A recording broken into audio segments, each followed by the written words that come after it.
Platicando en Católico es un podcast en el cual buscamos conversar con gente que está en diferentes trincheras dentro de la iglesia, para que nos platiquen por un lado cómo Dios los ha llamado y por otro lado lo que hacen en y por la iglesia. De esta forma esperamos conocer más a la iglesia de hoy en día, enriqueciéndonos de testimonios y dándonos ánimos para entender nuestra vocación y lugar en la iglesia, así como respetar, pero sobre todo amar más a nuestra madre iglesia. Ojo, estamos en este viaje juntos. Nosotros tenemos el micrófono, pero no estamos enseñándole a nadie, sino que nosotros simplemente hacemos las preguntas, ya que queremos conocer más sobre la iglesia. Si decimos alguna incoherencia, por favor, háganoslo saber en nuestras redes sociales. Agradeceremos mucho sus consejos. Oye, amigo, pues estuvo muy conmovedor, creo yo, este episodio. Muy interesante, realmente la historia pues del padre Luis Zavala y también de la doctora Gabriela que nos acompañó. Yo me quedé impactado, o sea, porque se me hace que tienen una cantidad de trabajo impresionante por delante, o sea, como que pueden sentir que su esfuerzo es mínimo, pero pues bueno, cualquier persona que a veces llega ahí a la casa del migrante, o sea, la diferencia total que le pueden hacer en su vida, ¿no? Sí, realmente, digo, como que al principio a lo mejor la plática como que era mucho tratar de entender cómo está la cosa, la labor con los migrantes, con el padre Luis, que la verdad fue una muy grata sorpresa que viniera esta doctora Gaby, que trae todo el tema de investigación. Al final el tema es cómo la iglesia está haciendo cosas, o gente dentro de la iglesia, de forma muy profesional. ¿Para qué? Pues para una causa que es una causa evangélica. A mí, cuando estaba platicando, no sé, como a la mitad de la entrevista, para un poquito más adelante, de varias cosas muy concretas, de ejemplos, y vi también que tú andabas lagrimeando un poquito. Oye, es que no, hombre, eso de la empatía por el migrante, a mí como que ya me cayó mucho el 20 varias cosas que dije, yo pensando, a lo mejor no puedo hablar por todo el mundo, pero estoy pa'l perro en mil cosas, ¿no? Leyendo el evangelio, viviendo y tal, pero pues en la comodidad de la casa y de ir los domingos a misa, sí, pues voy entre semana y el Santísimo, etcétera. Pero las horas de misericordia, la forma en la que nos platicaban, yo creo que es una plática muy diferente esta a cualquier otra que hayamos tenido, y yo creo que vamos a tener un buen rato, y yo creo que van a disfrutar, vamos a aprender mucho, y pues hay muchísimo trabajo. A lo mejor van a tocar temas, fibras sensibles, y pues al final la cosa es acción, no teoría. Sí, muy padre, y esperemos, bueno, hay algunos de ustedes que lo escuchen y se inspiren a ver cómo pueden ayudar a esta causa o otras causas similares. A mí me dejó bien movido, o sea, acabó la entrevista y así como que bien prendidos de ver cómo podemos hacer para echarles la mano. Muy padre. Sí, padre. Se pone muy muy a gusto, pues no sé, sobre todo al final también ya más en la onda. Pero bueno, disfruten. Ánimo.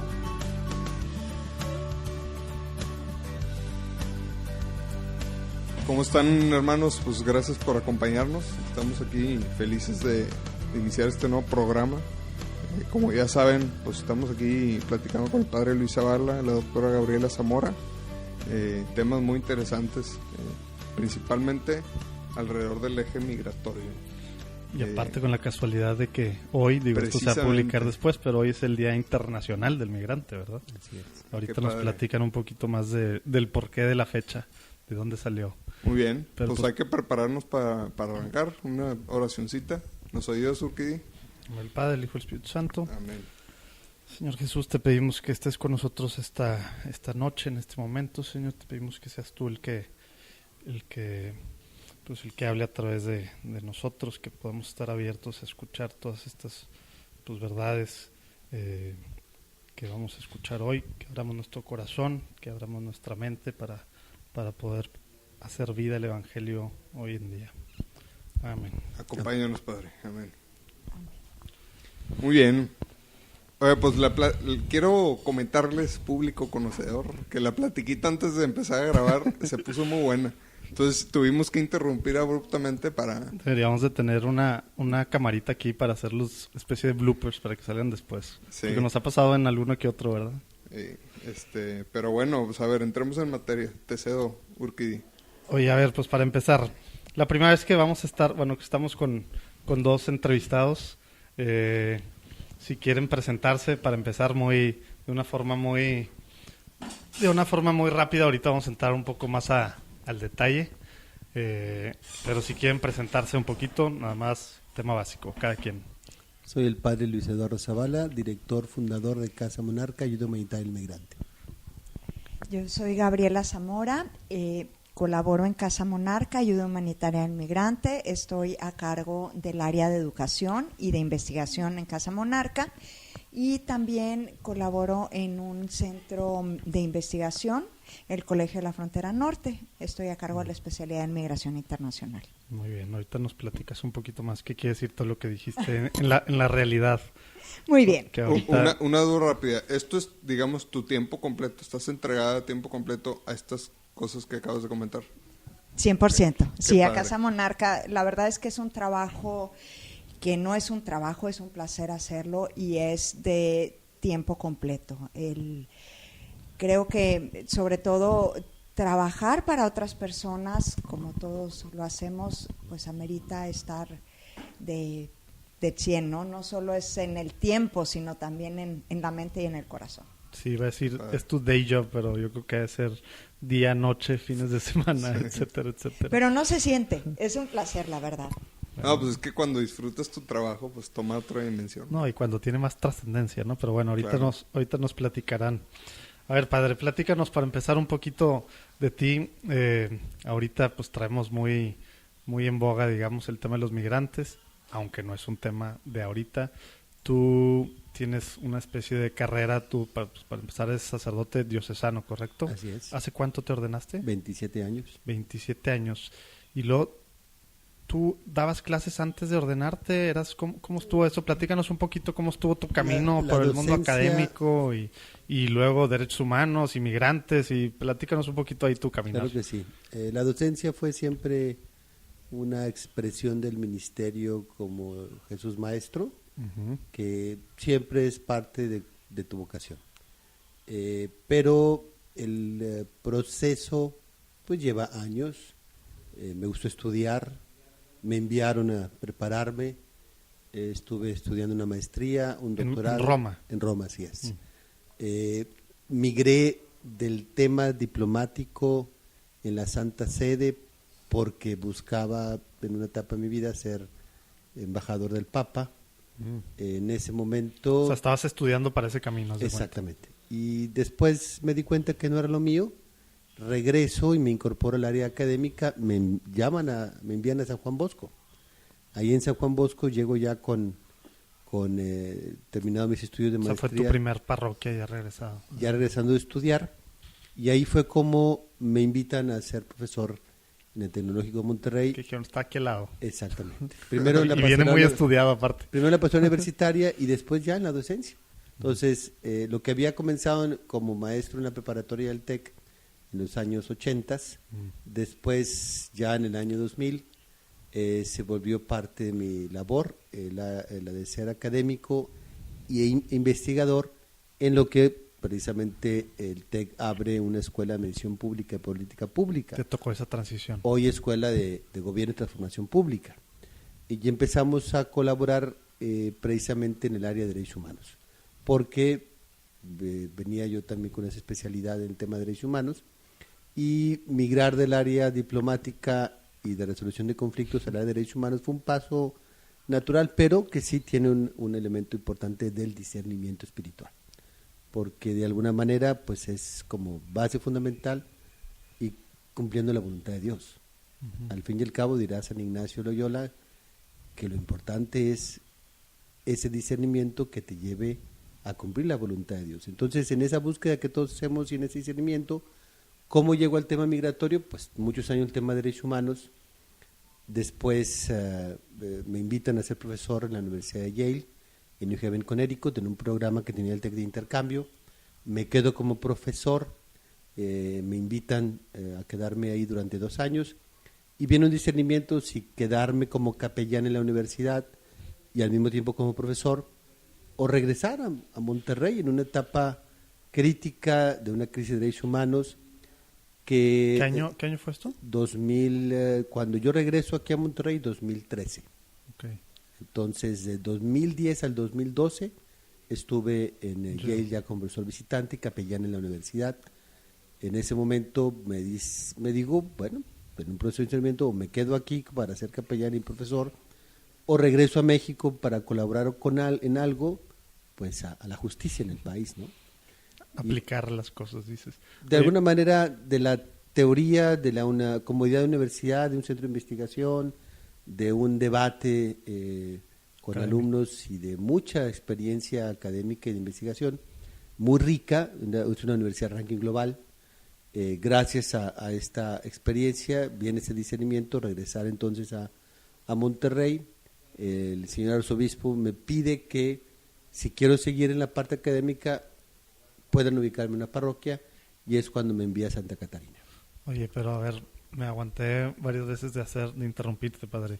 ¿Cómo funciona? O sea, ¿es normal que un padre así se vaya, o sea, a una universidad de otros, pues de otro país para empezar? O sea, ¿cómo funciona eso? Tienes que aprobarte, te da permiso el arzobispo y luego más porque platicábamos con otro padre, el padre Alex, que nos platicaba que hay una especie de... ¿Cómo nos platicaba? Pues él ahora trae pastoral universitaria, de hecho. Se fue allá y como las empresas, bueno, nosotros lo relacionamos mucho con las empresas, que como que pues te becó la Arquidiócesis de Monterrey, pues ahora tienes una especie de obligación a quedarte aquí. Fue a Roma a estudiar Biblia. Okay. Sí. Y como que él decía, pues digo, obviamente el arzobispo te puede mandar a donde sea, ¿no? Pero tu tema entonces, ¿cómo, digo, naturalmente se dio por el tema del TEC, pero ¿cómo era en relación a Arquidiócesis? ¿Cómo funciona eso? El proceso fue, bueno, te tengo que confesar que por eso también fue un poco de resistencia. Claro, en el sentido de... Estás abriendo brecha en muchos caminos. De ser coherente con lo que desde el fondo del corazón hay una verdad, pues que tú tienes que seguir, ¿no? Y entonces en esa resistencia, pues hubo una necesidad de seguir esa verdad. Y en ese proceso fue cuando le digo al arzobispo, bueno, yo quiero desarrollar mi trabajo pastoral a través de la Academia de la Investigación. En eso es el mismo proyecto pastoral que me lleva, y con un permiso, a la Universidad de Yale. Y después, regresando, es cuando me dice, está bien, puedes seguir tu vocación académica de investigación, pero en una parroquia donde pueda yo identificar, o cuando me pregunten en dónde está el padre, puede decir en tal parroquia. Al llegar a esta comunidad, precisamente fueron 2 momentos de discernimiento. El primero, el lugar geográfico. Por Santa Catarina llega el tren, o una parte del tren llamado La Bestia, en donde se bajan migrantes. Y todos los días llegaban a la parroquia a pedir ayuda, apoyo, dinero, comida a las personas migrantes. Un lugar donde estar. ¿Cómo se llama la parroquia? Santa Catarina Mártir. Está a la entrada de Monterrey, por donde entra el tren. Y el otro momento, y quizá crucial, fue el informe del relator de Naciones Unidas, del relator del Sistema Interamericano de Derechos Humanos, que hizo un informe sobre la movilidad humana en México. Y se presentó ese informe en Saltillo. Cuando yo voy a la presentación del informe, leo el informe del 2015, donde recoge una serie de experiencias, datos, números, estadísticas de los migrantes en México. Al leer el informe me doy cuenta que verdaderamente había que hacer algo. Pero hubo otra coyuntura también, pues de esas que Dios nos sale al encuentro, el año de la misericordia. El Papa proclama el año de la misericordia. ¿Y cuáles son estas obras? Dar de comer al hambriento, dar de beber al sediento, vestir al desnudo, hospedar al peregrino, visitar al encarcelado. Que a veces nos quedamos en el catecismo con eso, ya nunca las volvemos a, deja tú practicar ni escuchar como católicos. Sí, y es el final del Evangelio de San Mateo, del juicio de las naciones, que tiene que ver cómo vamos a ser juzgados por el amor. El amor al prójimo, porque San Mateo, en su intención de mostrar a Jesús es verlo en los demás. Esa es la intención de San Mateo, que veamos a Cristo en nosotros. Por eso Él está hambriento, sediento, hambriento, forastero, encarcelado, desnudo. Y en ese año de la misericordia el Papa nos insistió en esa idea. Y fue muy curioso, había hecho el intento antes, en 2014, y no funcionó. Fue hasta el 2015, en las misas, que empezamos a invitar. Y llega una señora que me dice, hoy coordinadora de la casa, padre, yo voy a las vías. Ahí le llevo, cuando vengo a mi trabajo, sándwiches y comida a los migrantes. Vamos a hacer esto y yo quiero trabajar con usted. Hoy la señora trabaja en la casa como la coordinadora de la operación de todos los días de la casa y con una sensibilidad muy especial en identificar a los migrantes. Y ella platica su experiencia, que se dio cuenta que el Señor le llamaba a esto porque ella vio a un migrante que lo bajaban de un tren en forma de cruz, herido, golpeado, y dice que él vio a Jesús en ese migrante y que por eso empezó a hacer esta labor. Y fue cuando acude a misa a su mamá y le dice, oye, ahí hay un padre que hace lo mismo que tú haces. Y así fue como empezamos la labor y como iniciamos, primero con un hombre que se llamaba Casa Guadalupana de Santa Catarina, porque era una asociación civil que un padre había hecho o creado y que me dijo, puedes usarla. Entonces empezamos a utilizarla con esa intención como hace un acta constitutiva para poder empezar a generar recursos para los migrantes. Después, en el proceso ya de consolidación de la casa y de ampliación, digamos, de nuestra labor, empezó a crecer el número de personas involucradas y después los días en que empezamos a ofrecer comida, primero un día, después 2, después 3, después ya fue insuficiente en la parroquia, no había espacio y el párroco nos dice, pues ya hay problemas porque queremos este espacio, entonces decidimos rentar una casa a 4 cuadras de la parroquia, casa que hoy sigue funcionando como casa provisional. Nosotros somos una casa que no tiene casa para los lugares migrantes porque nuestro trabajo es itinerante. Nosotros vamos a las vías del tren y a los cruceros en donde están los migrantes. Y así fue como comenzamos esta labor. Esa fue el año de la misericordia, el informe relator de la Comisión Interamericana sobre México en el contexto de las personas en movilidad, los datos, números y estadísticas y violaciones de derechos humanos de las personas migrantes que ahí están documentados, nos llevó al inicio del año de la misericordia a presentarle al señor arzobispo este proyecto, a lo cual dijo, es el año de la misericordia. Con todo junto no había como decir que no. Exacto, y él dijo, es el año de la misericordia, geográficamente es un lugar idóneo, quiero que sea gente de la comunidad, y hoy en día es gente de la comunidad la que sostiene en la mayoría de los más 50 voluntarios la labor de Casa Monarca. Y ahora estaba viendo que fue en octubre, salió que fue una nota que ya van a construir el próximo año. Exactamente, durante esos 3 años nuestra labor fue consolidar un equipo de personas que pudieran de alguna manera con su expertise, pero también al mismo tiempo con su conocimiento, a ampliar su labor. El área de investigación, la doctora Gaby Zamora, y en el área jurídica, una abogada, y luego otra abogada, y ahora una tercera abogada. Y también en el área operativa, los más de 50 voluntarios. Eso llevó al Alto Comisionado de Naciones Unidas para los Refugiados, al ver nuestra labor, querer apoyarnos para construir una casa. Y así fue como, a través de 2 donativos que hemos recibido, de una persona que también vio nuestra labor en los medios y decidió apoyarnos con una buena cantidad de recursos porque quería de alguna manera que nuestra labor, que no era asistencial, y eso es importante. Ahorita quería preguntar nuestra labor no es asistencial. El Papa lo dijo también en la Jornada Mundial del Migrante de hace 2 años. Para ayudar a los migrantes hay que conjugar 4 verbos: acoger, proteger, promover e integrar.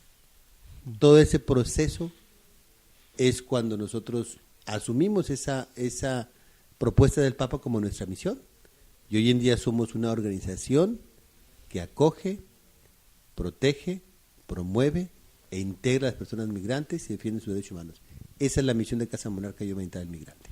Oye, y en esa parte, por ejemplo, esta persona que dices que apoyó, me voy a ir a la pregunta anterior. Decías que fue el relator el que está apoyando el proyecto principalmente. El relator fue quien hizo este documento durante un año para mostrar o evidenciar el fenómeno migratorio en México, Ajá. el contexto de la movilidad de las personas. Entonces era otra figura, pero dijiste otra figura de los derechos humanos. Al Alto Comisionado de Al las Alto Naciones Comisionado. Unidas para los de las Refugiados. Naciones Unidas para los Sí, refugiados. en el sistema... O sea, ¿base en Nueva York o o en Ginebra. México? ¿Cómo está el...?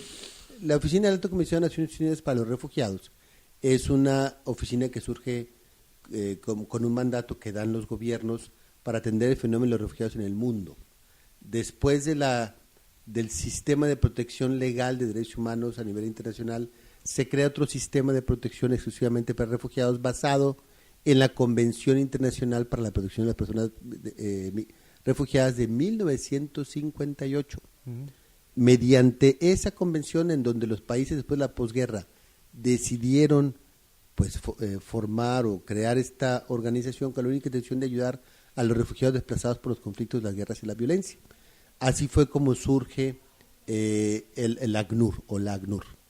Ellos Vamos a estar ahí y poner unos links de tomos en los show notes. establecen una oficina aquí en México porque México y Monterrey también se han vuelto una ciudad atractiva para el refugio porque ingresan por nuestra frontera sur más de 400,000 personas que en su mayoría huyen de la violencia, de la pobreza, de la inseguridad, con mejores condiciones de vida. Esos datos que cada día nos hemos estado consolidando a través del Banco Mundial, del Foro Económico de Davos, del Alto Comisionado, donde tenemos datos estadísticos de, por ejemplo, en los índices de criminalidad en Honduras o en El Salvador, de los países más violentos del mundo. Con el hecho de conocer la tasa de criminalidad, eso nos hace ver por qué la gente huye de esos países. Y por eso este éxodo de migrantes que en los últimos 20 años y que ahora tuvo una relevancia por el contexto de las caravanas, pero que el fenómeno tiene mucho más tiempo. Claro. Oye, yo tengo una duda, padre. En todo el trabajo diario que tienen en la Casa Monarca, obviamente comentó pues está el tema de los donativos y demás, pero procurar alimentos y no sé, ropa y todo esto que se vaya requiriendo, ¿lo hacen directamente ustedes o también hacen algún tipo de alianza, no sé, con el Banco de Alimentos o algo así? De pues hecho, a través fue muchas coyunturas, pues digamos, las cuales nos hizo darnos cuenta que Dios quería esta labor, esta obra.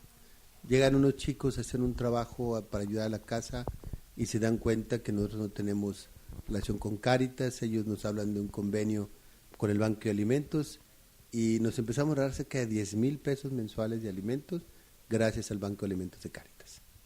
Eso significó simplemente alguien que nos dijo, oiga, ¿y en Cáritas pueden ayudar? No tienen que gastar tanto en comida.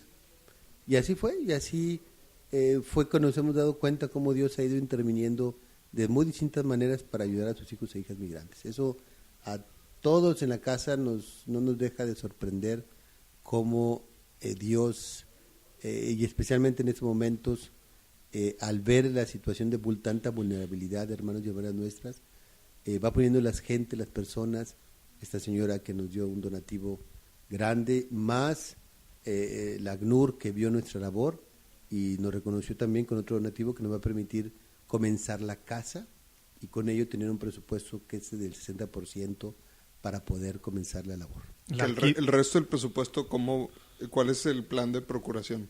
El presupuesto está sobre 19 millones de pesos. Pero ¿cómo es? Para el 40% restante, ¿cómo lo van a recaudar? Esperemos llevar a cabo muchas campañas, sobre todo concientización de Monterrey, pero también donantes internacionales. Ya también. Ahorita la idea es ahora buscar hacia... Activamente ya están en esta labor de procurar estos fondos fatales. Bueno, vamos a subir ahí también las notas para quien esté interesado. Okay. ¿Dónde va a estar la casa, padre? La casa va a estar en la colonia llamada El Mirador, en Santa Catarina. Cuando uno va por la carretera, la autopista a Saltillo, la nueva, abajito, pasando la Huasteca, ahí hay un terreno que nos dio el arzobispado. Ahí hay una capilla que se llama la Capilla Corpus Christi, que pertenece a la parroquia de Santa Catarina, a donde ya celebramos los domingos. Y ahí en ese terreno, que es un terreno municipal, que en comodato se nos dieron 6,000 metros, atrás de la capilla se va a construir la casa. ¿Por cuánto tiempo se los...? 30 años, dice la ley. Ok. No, pues qué bendición. Iba a preguntar que cuál era el papel de la arquidiócesis en este... El pues, señor hacen arzobispo, cosas así. en una de las visitas a la casa, con una legítima preocupación de poner a disposición los bienes de la iglesia para remediar los grandes sufrimientos de tanta gente, dijo hay que hacer algo, y entonces empezamos con un terreno municipal en comodato a la iglesia a que se regularizara para que fuese un comodato a Casa Monarca para construir la Casa del Migrante. Oigan, haciendo un switch aquí de plática, me encantaría, doctora Gabriela, que nos platicara en qué momento pues te pone Dios en el camino este apostolado. ¿Cómo fue que cruzaron caminos? Bueno, la verdad es que sí ha sido como bastante una coyuntura muy afortunada y bueno, yo estaba trabajando con personas, con niños y niñas migrantes, ya tengo varios años, y mucho de lo que hacía tenía que ver con investigación de los niños centroamericanos o de los niños mexicanos que eran retornados. Y entonces en este hacer, bueno, aquí en Monterrey no había albergues en ese entonces para niños migrantes, no existía todavía Casa Monarca. Y fue mucho en ese proceso y yo también tenía otro amigo. Oye, perdón, pero tengo que interrumpir en esta parte que quería hacerlo desde hace rato. Esa parte que acabas de decir que aquí en Monterrey no había, Saltillo tengo entendido que lleva un buen rato con cosas así, temas de derechos humanos, inmigrantes y demás. Digo, ya sé que era mucho pues por el obispo, ¿verdad? Pero precisamente, bueno, a lo mejor aprovechando aquí, o sea, ¿qué tiene Monterrey o qué tenemos los regios que no ni había? por la sociedad civil o la iglesia o qué? Sí. O sea, ¿por qué no había nada hasta súper recientemente que se hacen estos esfuerzos? Ajá, bueno, o sea, digo, tú como la investigadora académica, sí, platícanos esa parte que seguro has visto. Con todo gusto. Bueno, pero primero una cosa, Saltillo empieza porque el padre Pedro Pantoja, que es el padre que lleva la Casa del Migrante de Saltillo, él empezó muchos años atrás con la Casa Emaús en Ciudad Acuña, porque por Ciudad Acuña, Coahuila, retornaban a migrantes mexicanos, y en todo este fenómeno de la migración, particularmente en México, ha sido la sociedad civil quien se da la tarea de empezar a apoyar a las personas, y en esta sociedad civil el 90% es la Iglesia Católica quienes dan esta ayuda. Antes de que existiera ley de migración,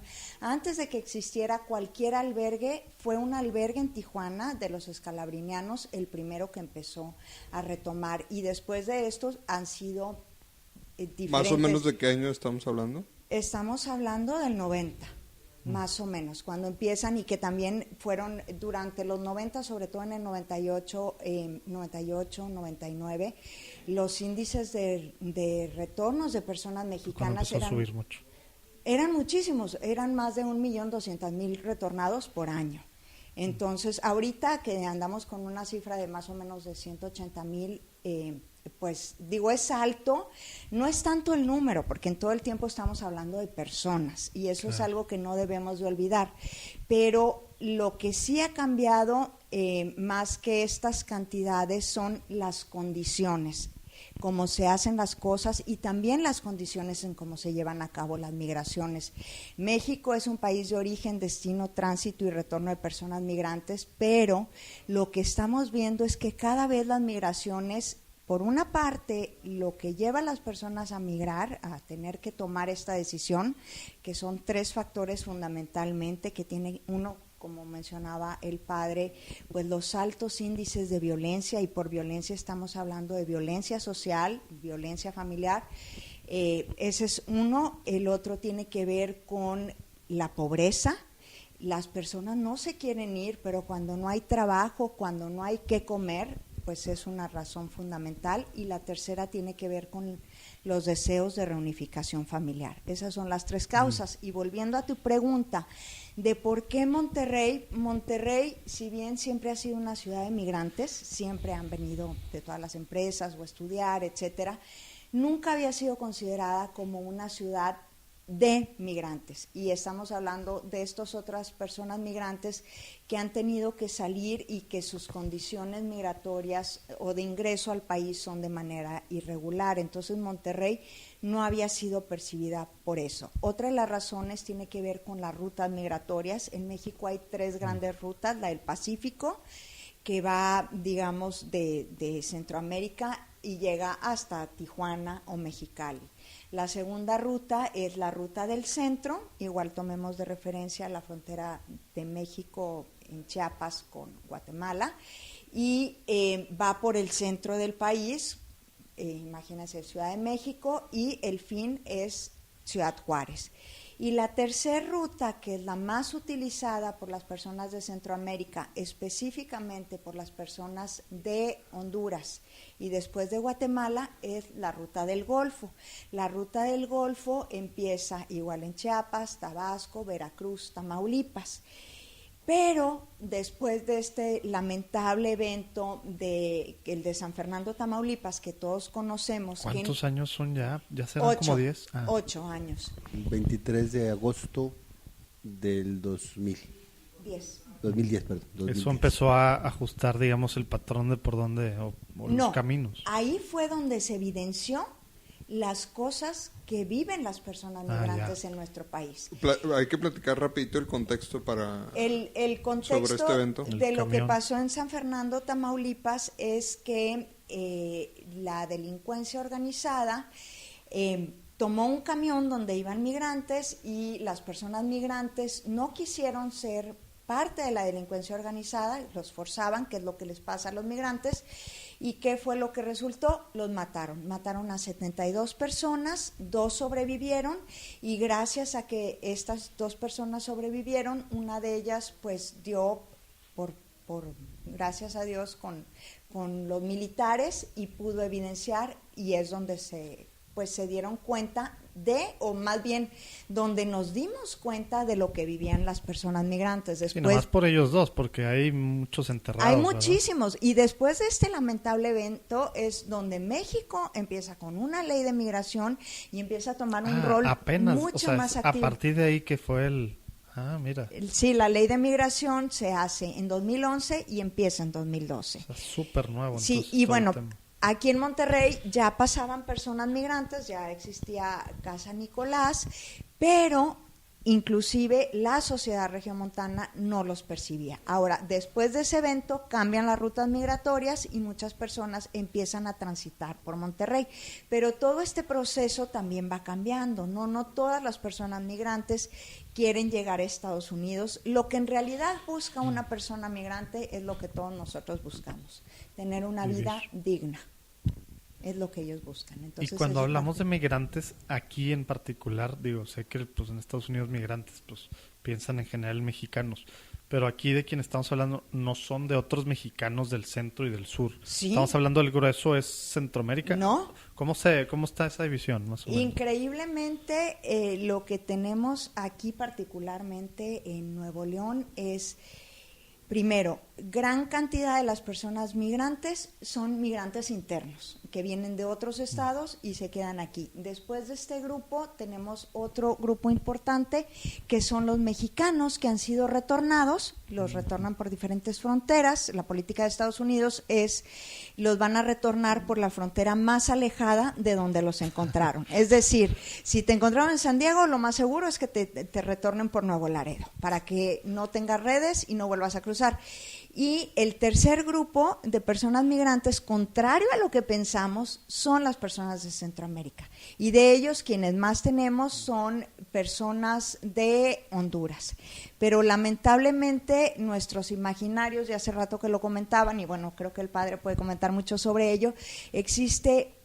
no solo xenofobia, que es esta fobia hacia los extranjeros, sino también existe un gran desconocimiento de quiénes son las personas migrantes, por qué migran, y todo esto genera una serie de prejuicios y estereotipos a una población que la realidad es que nadie que está huyendo porque no tiene condiciones quiere llegar a otra ciudad a hacer algún tipo de disturbio, ¿no? Lo que quiere realmente es vivir dignamente, por eso salió.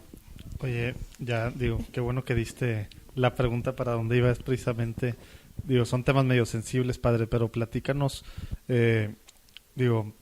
como mexicanos, pues como regiomontanos en este caso, pero nos escucha gente de todos lados, y en específico, pues como católicos, tenemos una visión muy reducida a lo mejor de nuestro papel en la sociedad, por un lado, y luego de nuestra, pues encomienda evangélica, que pues es la que dice a finales de Mateo, ¿no?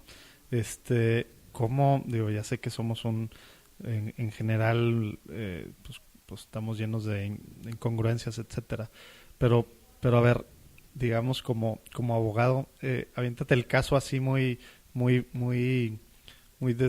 desglosadito, digamos, de por qué deberíamos de a pesar de todos estos miedos, a lo mejor algunos naturales, ¿verdad? Porque pues a lo mejor alguien tiene una experiencia de algo que escuchó y algunos pues serán 1000 historias inventadas o exageradas o lo que sea, pero cómo a pesar de estos miedos de que es que se va a llenar de migrantes, es que el basurero, es que las enfermedades, es que la delincuencia, todos los que agarran y salen los periódicos resulta que son de Centroamérica, pues ya ves, pues etcétera, etcétera, etcétera, ¿por qué como católicos debemos de tener una visión diferente, actuar ¿no? diferente? Yo quisiera mencionar un poco también este magisterio tan rico de experiencias del Papa Francisco desde el llamado que hizo en Lampedusa a la comunidad internacional y ante el Consejo de Europa cuando señaló que el mar Mediterráneo se había convertido en un cementerio, sí, en donde barcazas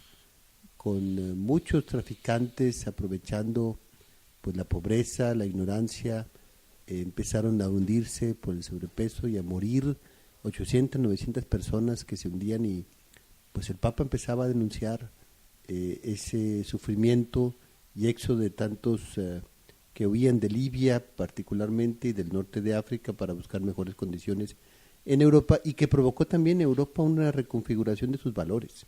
Este fenómeno nosotros lo teníamos ya desde mucho antes, pero quizá no en esa proporción de un solo grupo, sino gradual.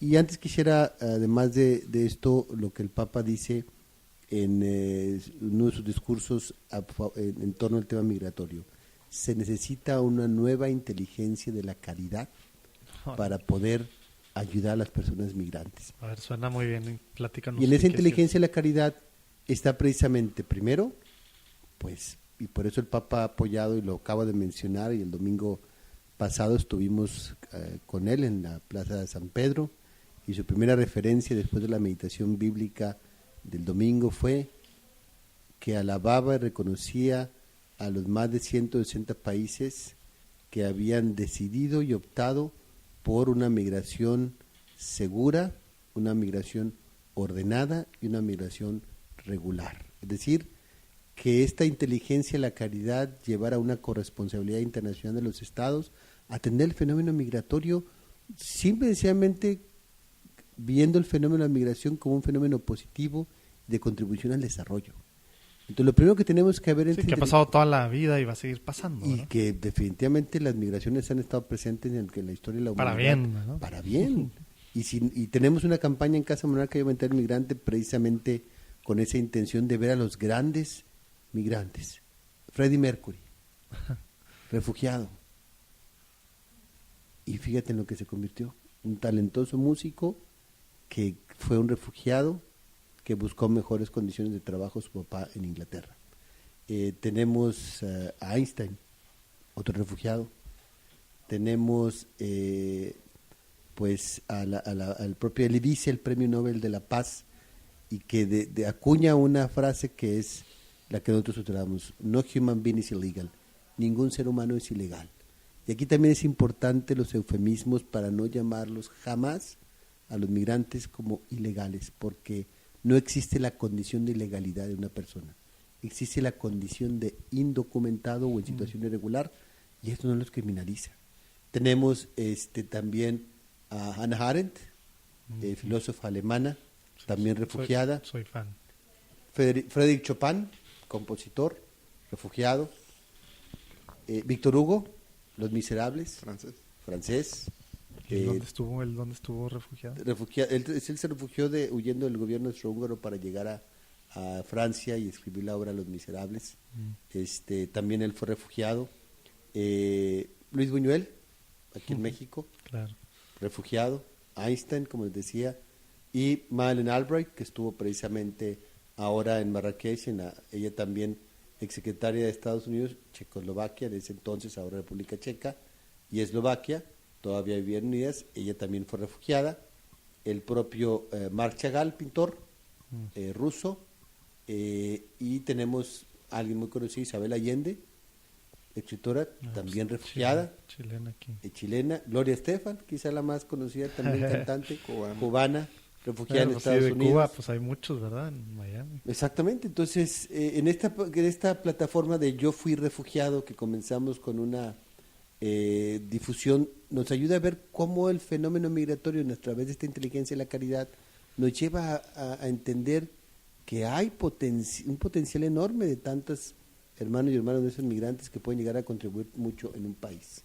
De hecho, dice la Declaración Universal de Derechos Humanos que todos los seres humanos nacen libres e iguales en dignidad y derechos, y dotados como están de razón y conciencia, deben comportarse fraternalmente los unos a los otros. En su artículo 13 dice: toda persona tiene derecho a circular libremente y a elegir su residencia en el territorio de un Estado, y toda persona tiene derecho a salir de su país, incluso del propio, y regresar a otro país. Estos son derechos humanos que la comunidad internacional ha consagrado como el derecho al asilo, el derecho al refugio y el derecho a migrar. Pero que ahorita pues tenemos una ola mundial que con una tendencia en contra, porque al final los usamos de chivos expiatorios, ¿no? Que regresando un poco a la pregunta, el tema de ver al inmigrante de esta forma, o sea, ya sé que hay que tener mucho trasfondo, a lo mejor hasta psicológico, ¿verdad? Mucho social, etcétera, que traemos. Y más que no estábamos acostumbrados a lo mejor en ciudades como la nuestra, ¿no? Entonces, pues algo nuevo normalmente no es algo bueno en estos temas para nosotros, así hacemos la referencia. Pero precisamente con esta ola mundial, padre, el tema de como católicos, o sea, ¿cómo podemos tratar de pensar diferente para actuar diferente, o al revés, actuar diferente para pensar diferente? ¿Y por qué? Sí, porque primero, bueno, detrás hay un proceso de compasión. Ahora estos días el padre James Martin, un jesuita, en relación al triste deceso de Jackie Caal, esta migrante niña de 9 años que murió deshidratada el día 6 de diciembre. Que aparte ocultaron unos días ahí. Exactamente, entonces dice, es como para la gente que culpó a los papás por viajar con niños. Y es claro, eso fue lo que le echaron la culpa, ¿verdad? Es que acaba de cruzar el desierto. Exactamente, y el papá era el responsable cómo llevaron a una niña para reunirse con su familia. Y decía el padre Martín, bueno, es como echarle la culpa al buen samaritano, al viajero que va cruzando hacia Jericó, que lo hayan asaltado. Es como si sea la culpa de por qué se metió por ese camino. No es cuestión de culpa, es cuestión de compasión, de misericordia, el identificar y reconocer que nosotros como católicos tenemos un mandato en el cual, para identificar a Jesús en el hambriento, en el sediento, en el encarcelado, en el forastero, en el desnudo, para identificarlo es precisamente a través de nuestra labor, de lo que hagamos por ellos, para ser reconocidos por el amor. Cuando te vimos hambriento, sediento, forastero, desnudo, lo que hiciste conmigo, con uno de ellos, conmigo lo hiciste. Pero es que eso no está fácil, padre. Es en el mundo ideal, no. Digo, el tema de que estamos tan a gusto ahorita en un mundo así, digamos, conformista en muchos sentidos, pues eso nos saca completamente en mente, en idea y pues físicamente de nuestro estado natural, digamos, no natural, pero nuestro estado de confort, ¿no? Nunca el evangelio, seguir a Jesús ha sido Exacto, más retador que verlo a él en esas personas. Y la verdad, y ahí sí creo que hay una experiencia de Jesús cuando nosotros lo vemos ahí en el migrante. Nosotros que somos una organización humanitaria, pero con una base muy fuerte, todo un voluntariado que reconoce esta fe, nos hemos dado cuenta cómo cada una de los voluntarios que trabajan en la casa se ven enriquecidos por ellos. Entonces, nos falta conocer más al migrante, escuchar al migrante, identificar su problemática, saber de alguna manera más sobre el por qué migran, en qué condiciones migran y sobre todo tener un conocimiento preciso sobre el fenómeno migratorio para entonces atacar las causas. Hay un cambio en la política migratoria con el deseo de contribuir al desarrollo regional de esos países. Qué bueno, es muy loable, pero mientras tanto también tienen derecho a la reunificación y también tienen derecho a buscar mejores condiciones de vida y también tienen derecho a buscar trabajo. Y han visto Monterrey. ¿Por qué sí debemos aceptarlos en Monterrey? Por 3 argumentos que hemos llevado a cabo en la investigación en Casa Monarca. 1, porque Monterrey es una ciudad pujante que ha aumentado su oferta laboral, porque contribuimos con más del doble del Producto Interno Bruto Nacional y eso nos permite en un crecimiento y desarrollo ver al migrante como una fuerza laboral. Y tercero también porque Monterrey, en este contexto de oferta laboral y en ese contexto también de Producto Interno, Monterrey es una ciudad industrial cuyo ofrecimiento laboral y participación en la economía de mercado hace también un lugar atractivo para los migrantes a encontrar fuentes de trabajo. Entonces, necesitamos hacer a la gente entender del proceso de regularización y a los empresarios que sigan con esa conciencia de cómo podemos ayudar a los migrantes. ¿Y qué están haciendo en esa parte? O sea, en la parte, digamos, de concientización, no nada más, digo, el tema de la campaña esta que nos platicaron, que le están de alguna forma haciendo allá en la Casa del Migrante, no sé de qué forma sea, pero con los empresarios. A mí me interesa un chorro que ahorita volvamos a lo que comenta Suki, de hablar un poquito más sobre las campañas y el día a día de lo que es Casa Monarca. Ese tema realmente quiero aprender mucho de eso, pero antes creo que valdría la pena que nos terminaras de platicar. Estábamos ahorita comentando, además que somos especialistas en agarrar Palmonte. Pues sí, ahorita no fue Palmonte, afortunadamente, porque bueno, luego sí, sí ¿verdad? nos vamos Palmonte. Pero, Gabriela, nos estabas platicando ahorita de que tú estabas especializándote en este tema y todo, y luego tenías un amigo, y bueno, ahí salió la salida Otra hacia el monte, pregunta. Ok, sí. Bueno, un amigo, también sacerdote, y que también defensor de los derechos humanos, él está en el sur del país, y platicaba mucho con él, y él me decía, bueno, y entonces en Monterrey no hay casas de migrantes, y en Monterrey no hay personas migrantes. ¿Y tú eres de Monterrey? Yo soy de aquí de Monterrey, y porque el trabajo que hacía era en diferentes fronteras de México. Y siempre era su pregunta, ¿y estás segura que en Monterrey no hay casas de migrantes? Si no hay casas de migrantes en Monterrey, era como, digo, obviamente que él sabía, ¿no? Que sí había. Y bueno, así fue un poco como surgió, y posteriormente el cómo, pues, tuve la fortuna de coincidir en Casa Monarca, es que varias personas que nos dedicamos a estudiar el fenómeno migratorio aquí en Monterrey, de todas las universidades, empezamos a formar una red de ayuda humanitaria a migrantes con la intención de que a través de la academia pudiéramos evidenciar más el fenómeno. Y en esta red lo que salía a relucir es, sí, muy interesante, lo vemos en la academia, lo aprendemos, todo. Pero realmente quienes están en campo y quienes están todo el tiempo son las casas de migrantes, y son las casas de migrantes. Y así fue como formando esta red. ¿Y no eran parte de esta red? No eran parte de esta red, entonces así fue como invitamos a colaborar, y bueno, fue como conocí al padre Luis Eduardo, y casualmente también ahí, bueno, fue la verdad es que una muy, muy afortunada coincidencia, y como decía él, pues Dios nos va poniendo en el camino, ¿no? Porque también por otra parte, pues no es lo mismo estudiar las migraciones desde el escritorio y con clima que en campo, ¿no? No es lo mismo estudiar la pobreza desde la riqueza, o no es lo mismo estudiar, o sea, cada uno de los fenómenos sociales que vivimos, ¿no? Y fue cuando pues ya empezamos a trabajar juntos. La verdad es que yo iba de voluntaria a la casa y él no se había dado cuenta, pero es en serio, no, sí es en serio. Pero ya que coincidimos en el mismo espacio, pues también fue como tratar de evidenciar de manera local lo que se vive, y es una frase que el padre siempre señala, y es dar una respuesta local a un fenómeno global. ¿Por qué? Y es una frase que la verdad en el mundo, y hoy que se celebra el Día Internacional de las Migraciones, 3.4% de la población mundial son migrantes, pero entonces hablamos de un panorama muy, muy amplio y lo que importa es en el aquí y en el ahora y lo que estamos viviendo, ¿no? Y es un poco como también hacer conciencia de qué es lo que está pasando y dar una respuesta a este fenómeno. Y también quisiera aprovechar nada más un pedacito, ahorita que también hablamos del Papa, en términos el Papa como jefe de Iglesia, pero también como jefe de Estado.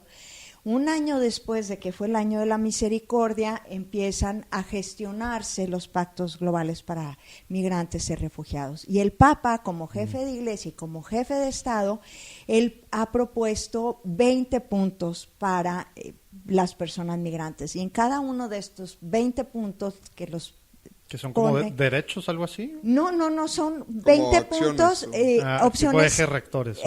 20 ejes rectores, pero es muy interesante porque da 20 ejes para los estados de cómo las personas migrantes pueden, en estos 4 verbos de acoger, proteger, promover e integrar, cómo los estados pueden acoger, cómo pueden proteger, cómo pueden integrar. Y también, como jefe de la Iglesia y como ejemplo de la Iglesia, nos da estos 20 puntos en cómo nosotros, como miembros de una Iglesia, podemos acoger, podemos proteger, podemos promover e integrar a las personas migrantes. O sea, no solo de repente en uno que otro sermoncito allá que sale en el periódico, sino está haciendo una labor impresionante para que puedan aterrizar todo esto y que sea un tema de políticas públicas, y al parecer también para que nosotros como católicos, bueno, vamos a hacer un link también ahí a ese documento. Exacto, porque vale la pena y se los podemos también compartir, pero si no los pueden buscar y es sumamente interesante porque está desde los dos ámbitos, ¿no? Para gobiernos y para el católico de a pie. Claro, y por otro lado, otra cosa que también menciona el Papa y que es realmente para meditarse, él habla de las migraciones como la globalización de la indiferencia. Vemos a millones de personas que tienen que dejar sus países por estas causas que hemos mencionado.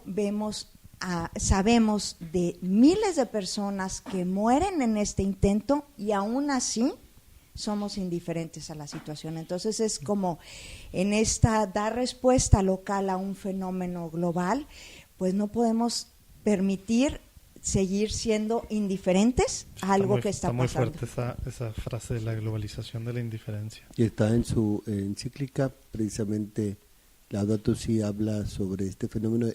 Y antes el Papa, tenemos que tener presente, reestructuró la Curia Vaticana y agrupó en un solo dicasterio para el desarrollo humano integral toda la parte de ayuda a la gente necesitada, pero sobre todo él personalmente, a pesar de no estar al frente de esta secretaría, dijo: yo voy a coordinar las acciones en favor de migrantes y refugiados.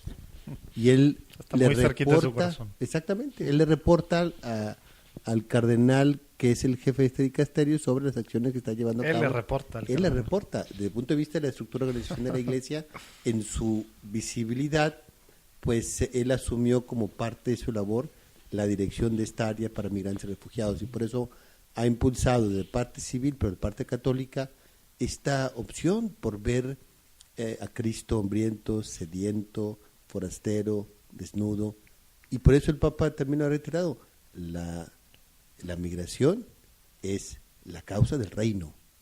El fenómeno migratorio es precisamente la expresión y la extensión del reino, por lo cual nosotros como católicos vamos abrazando en nuestro proceso para alcanzar al final de nuestra vida el que seamos juzgados por el amor.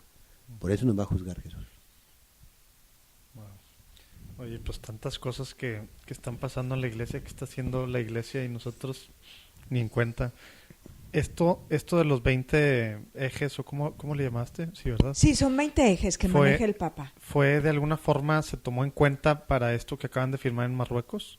Sí se han tomado algunos de ellos en cuenta. Para los estados representa... ¿Qué tanto pelan los gobiernos? O sea, como estado, o sea, ¿sí pelan los gobiernos al Estado Vaticano, digo, en estas partes? O sea, ¿o realmente es así como que, pues gracias, Mira, te recibimos y qué padre que nos digas estas cosas y porras, pero...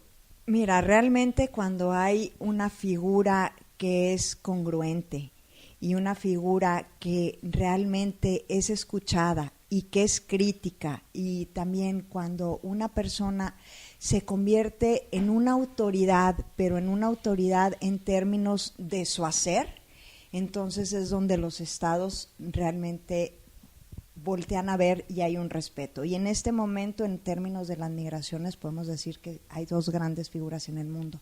Uno es el Papa, insisto, como jefe de Estado, pero también como pues jefe de la Iglesia, y la otra persona es Angela Merkel. Entonces ellos representan, no necesariamente vienen o son los jefes del país más poderoso del mundo, como podría ser Estados Unidos, que es el que siempre ponemos, pero si comparamos a una autoridad con otra autoridad, pues realmente... Y lo del hacer que dices. En el hacer está esta diferencia. Entonces sí, lo que ha propuesto el Papa sí ha sido eje. Ahora que estuvimos en la firma de los pactos, no solo lo mencionaron del Estado Vaticano. México sí lo suscribió, ¿verdad? De hecho, México fue el promotor, junto con Suiza, de los pactos para los pactos globales. Empezaron a gestionar todo esto. La figura de México fue central. También México tiene una deuda moral muy grande con las personas migrantes de entrada para con nuestros mexicanos, ¿no? Más de para 12 con millones. Mexicanos y con la frontera sur, cómo maltratamos a los centroamericanos. Exactamente, entonces, o sea, México realmente tiene, pues, una deuda con las personas migrantes, ¿no? Por todas partes. Entonces, pero su política, bueno, ha sido de gestionar esto, que es una muy buena práctica para todo el mundo. Y ahora que estaban en la firma de los pactos, estos 4 verbos fueron mencionados por varios autoridades de diferentes países, ¿no? Entonces sí es un eje para hacer, es un gran reto sí, que se tenemos. Toma de base, al menos de referencia entonces, y algunos pues de alguna forma sí lo aplican. Mira, al menos 2 de estos verbos, acoger y proteger, han sido como centrales en esta cuestión de la firma de los pactos. Pues qué padre, digo, qué orgullo como católicos ahorita tener a una cabeza así, ¿no?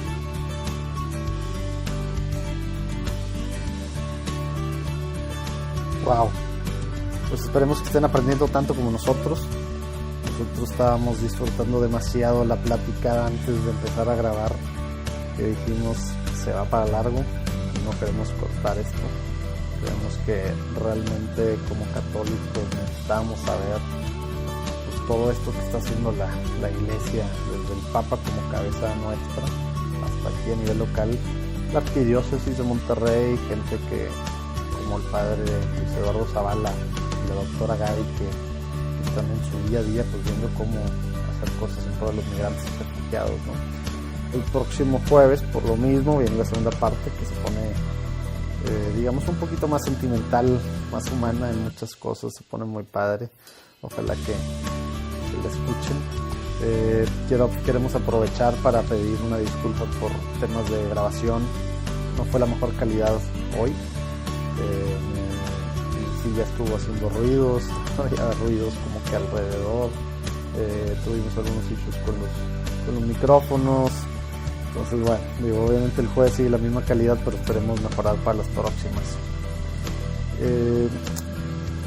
Todas las cosas que platicaron el padre y la doctora Gaby están en platicandoencatólico.com, ahí nada más ponen el episodio del padre Luis Eduardo Zavala y van a poder tener acceso a muchísimas cosas muy interesantes, unas cortitas, unas más largas, pero quien quiera meterse, hay muchas cosas que pueden ver ahí. Esperemos que estén dándole la bienvenida al 2019 con todo y acuérdense de rolarlo con sus amigos, conocidos, familiares, con gente que creen que le puede interesar de alguna forma o ayudar o simplemente que puede escucharnos, ¿no? Y acuérdense que nos ayuda mucho si están sobre todo en Apple Podcasts y en Google Podcasts, que si les gusta el show, que nos den pues, algunas estrellas y algún comentario por ahí, ¿no?